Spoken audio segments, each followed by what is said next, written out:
Et il y a du rififi dans le monde de la culture. Oui, dans le monde de la culture et des théâtres précisément, les journaux s'inquiètent de ce qui se passe dans plusieurs théâtres parisiens. D'abord ceux de la cité universitaire, parce qu'il y a plusieurs théâtres dans la grande cité de Paris, avec de la danse, des marionnettes, du cirque. C'est très varié et axé sur les jeunes. Or, il se trouve que ces théâtres n'ont plus de directeur depuis des mois, nous dit le Figaro. Les 3 salles ont pourtant été rénovées à grands frais il y a quelques années, mais désormais, le budget va être divisé par 2. Et comme il n'y a plus de directeur, aucun nouveau projet ne peut être lancé depuis plusieurs mois, dénonce le Figaro.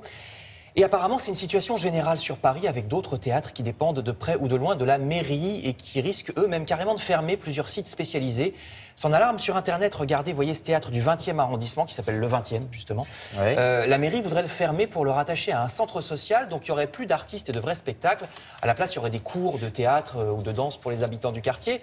Alors c'est très bien, mais l'un ne devrait pas empêcher l'autre alors que ces théâtres font actuellement le plein, je cite, dans un quartier où en plus il n'y a pas beaucoup de théâtres, le 20e arrondissement de Paris. Télérama également, vous voyez, se préoccupe de cette situation. Le torchon brûle-t-il entre la mairie de Paris et ses théâtres, avec des directeurs de théâtre qui s'expriment même en demandant l'anonymat, sinon, disent-ils, je risque de perdre ma subvention ou de voir ma carrière torpillée, je cite.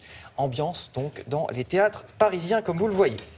Alors je change d'ambiance, justement, avec ces belles images dans le Parisien aujourd'hui en France, c'est toujours à Paris, sont les images des futurs Champs-Élysées. Qui devrait être rénové d'ici une dizaine d'années avec... Alors c'est toujours très beau sur les images, il faudra voir comment ça tourne. C'est ce que j'allais vous dire, parce que souvent on nous vend, vous regardez ce que ça va devenir, et puis en non. fait... Mais bon, écoutez, on va leur laisser le bénéfice du doute, avec plus de place pour les piétons, les vélos, on a vu un tram sur l'image de synthèse, il y aura des essais... Attendez, alors on a vu un tram sur l'image de synthèse. D'accord. En plein milieu, vous voyez, très des Champs-Élysées. Il y aura des essais de tram pendant la COP21, là, en décembre, la conférence sur le climat. Alors, il faut dire que le déferlement des voitures a rendu les Champs-Élysées irrespirables, dit le journal. Ils sont actuellement une 2x4 voies qui ressemble à une autoroute. Voici donc le projet, on verra ce qu'il en advient. Oui, bien sûr. Également un plan de sauvegarde dans l'Express. Alors là, c'est un hôtel particulier, l'hôtel Mezzara, magnifique hôtel 1910 par le grand architecte Hector Guimard dans le 16e arrondissement. Alors, il appartient actuellement à l'État, mais qui va le vendre pour récupérer un peu d'argent, comme c'est la crise.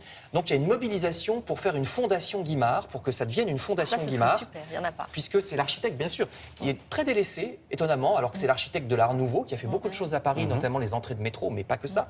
Article dans l'Express sur peut-être cette future fondation Guimard. Enfin, je termine par 2 visites à faire en ces vacances. Une exposition d'abord sur les Papous, au musée du Quai Branly, qui sont les habitants, comme vous le savez, de la Papouasie-Nouvelle-Guinée. Vous voyez des exemples sur la photo. Le Figaro a beaucoup aimé cette exposition. Et puis, si vous êtes à Fontainebleau, sachez qu'en ce moment, la visite du château de Fontainebleau peut se faire en costume. Des visites costumées. Alors, ils mettent dans le titre, surtout pour les femmes et les enfants, parce qu'il manque de costumes d'hommes. Enfin, ça va venir, hein, ça va s'améliorer. C'est le début de l'opération. 350 costumes actuellement à disposition pour ces visites du château de Fontainebleau. C'est dans le Parisien. Si vous aimez les visites costumées, vous pouvez aussi faire Vaux-le-Vicomte. Alors là, vous allez voir, il y a des costumes, effectivement, aussi pour les hommes. Merci beaucoup, Frédéric.